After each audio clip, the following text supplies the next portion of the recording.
원숭이가 우리나라에 없거든요. 근데 고전 시가에 보면 자꾸 잔나비 얘기를 하는 거야. 얘들아, 잔나비는 왜 잔나비인 줄 아니? 잔나비가 나비 같지 않냐? Firefly야. 나비 같잖아. 그치? 근데 잔나비는 형태소 분석을 좀 해보면 뭐 이런 식으로 될 수 있어요. 이런 식으로. 이게 두 가지로 우리가 생각을 하는데, 첫 번째, 아주 일반적으로 얘기하는 거, 얘들아, 어원이라는 거는 어떤 말을 누군가가 만들어냈어. 요새는 워낙 뭐 인터넷이나 이런 게 발달했으니까 탕탕 흐르르 탕탕 흐르르르 이런 거 있죠. 이런 거 누가 만들었는지 알잖아. 저작권 있고. 근데 옛날엔 어떤 말을 처음에 누군가 해서 그게 막 사용이 되면 사람들이 원래 누가 어떻게 했는지 정확하게 그 모든 언중이 기억을 해요? 몰라. 언제부턴가 누가 쓴 거야. 그래서 어원이 정확하게 알 수 있는 게 그렇게 많지는 않아요. 언어 중에. 그냥 우리가 추측을 해보는 거거든. 추측을, 어원이라는 거를. 근데 이 제다 있죠. 제다의 용언의 어간으로 우리가 생각을 할 수가 있다. 원숭이가 재빠르니까, 날쌔니까. 날쌔다라는 뜻이지. 날쌔다. 그지? 그 다음에 두 번째는 뭐냐면, 원숭이 중에 갈색 원숭이도 있고 검은 원숭이도 있는데 잿빛 원숭이가 있죠. 잿빛. 타고나면 쟤처럼 회색 원숭이들이 있잖아. 그래서 원숭이가 쟤의 색깔이다 그래서 쟤가 붙었다 이렇게 얘기하는 사람들도 있어. 그렇지 않을까? 이런 추론들이 한 두 가지 정도가 있고요. 이건 관용형을 나타내는 거지. 이게 꾸미는 거지. 그 다음에 나비라는 건 뭐냐면, 원숭이는 한자어야 얘들아. 원숭이 자체가. 그래서 원숭이를 옛날에 우리나라의 고유어로 납이라고 불렀어. 그래서 옛날에 원숭이를 쓸 때 납, 원 이렇게 썼다고. 한자를 설명할 때. 예, 알겠죠? 그래서 숭이는 성성이라는 거에서 왔거든요. 이거는 원숭이라는 뜻이고, 그러니까 중국에는 원숭이가 있어요. 일본에도 원숭이가 되게 많아. 얘를 중국에서 그냥 이 원숭이를 원이라고 했어. 근데 우리나라에서 숭이가 왜 붙었냐면, 성성이라고 약간 상상의 사람 모양을 한 약간 그런, 사람은 아닌 그런 존재를 성성이라 그랬어. 그래서 되게 사람 비슷한데 사람이 아니잖아. 그래서 이 성성이와 비슷하다 해서 원숭이라고 부르게 된 거야. 성이가 숭이가 된겨. 응?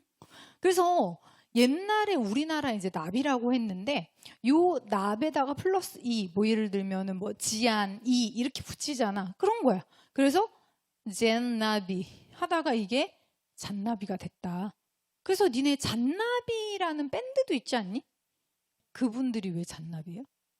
뭐 남자 몇 분으로 된 그 밴드잖아요. 구성된. 전부 다 잔나비 띠래요. 이 해에 다 태어나서 잔나비라고 그 밴드 이름을 붙였다고 하더라고요. 근데 나는 중국이랑 일본에는 잔나비가 있는 걸 나도 알아. 근데 우리나라는 원래 원숭이가 잘 없었어. 우리나라에서 일본에서 선물한 이 원숭이가 다 죽었다니까 결국. 외국에서 선물 받은 거 웬만하면 다 죽어요. 응? 기를 수가 없어. 안 맞아. 기후도 잘 안 맞고. 양도 선물 받았어. 양도. 다 죽었어. 기르기가 힘들어. 근데 어쨌든 그래서 잔나비가 우리나라에 없는데 무슨 황진이 무덤에 가고 잔나비가 운다는 둥 뭐 그런 소리를 하냐고. 잔나비가 없는데 우리나라에. 그리고 잔나비가 우는데 잔나비가 어떻게 울어? 니네 원숭이 우는 거 봤어? 울어? 어떻게 울어? 못 울잖아. 난 그래서 그 고전 시가를 보면 대체 이게 뭘까?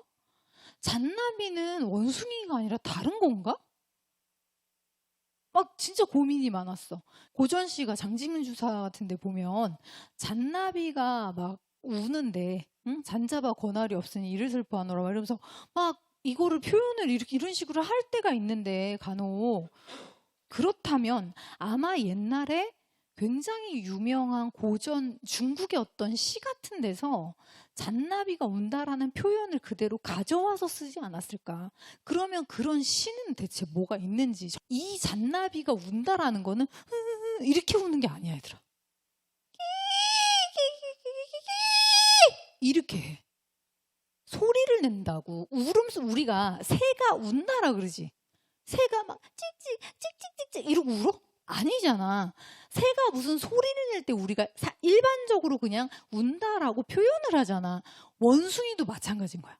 걔네가 소리를 내는 거를 그걸 운다라고 사람이 표현한 거였어. 그래서 잔나비가 운다라는 건 항상 니네 근데 그 들어보면 어떤지 아니? 어때? 되게 귀신 나올 것 같고 그러지. 그래서 원숭이가 나올 때는 항상 어떠냐면 되게 우울하고 어둡고 이럴 때만 원숭이 울음소리가 쓰여. 잔나비 울음소리. 그리고 이게 두보시 같은 데에 나온단 말이야. 요 구절 자체가 잔나비가 그런 원숭이가 우는 그런 구절이 나와. 그래서 그게 일반적으로 슬픔을 표현해. 마치 뭐랑 똑같냐면 우리가 두견세 하면 어때? 슬픔이잖아. 이런 거랑 비슷한 거야. 그래서 근데 이제 우리나라에 워낙 잔나비가 없다 보니까 이런 표현이 드물긴 하지만 고전시가에 나와. 그래서 너네도 공부하다 보면 잔나비가 원숭이라는데 원숭이가 울었다고? 무덤 위에서? 그런 데가 어딨지? 원숭이가 어떻게 울지? 우리나라의 분위기야, 분위기. 두견새 운이, 그럼 두견새가 진짜 있고 없고가 중요한 게 아니잖아. 똑같아. 그래서 물론 근데 사실은 우리나라엔 두견새는 있거든. 그러니까 이 잔나비는 일반적으로 우리가 조선에서 볼 수 있는 그런 게 아니잖아.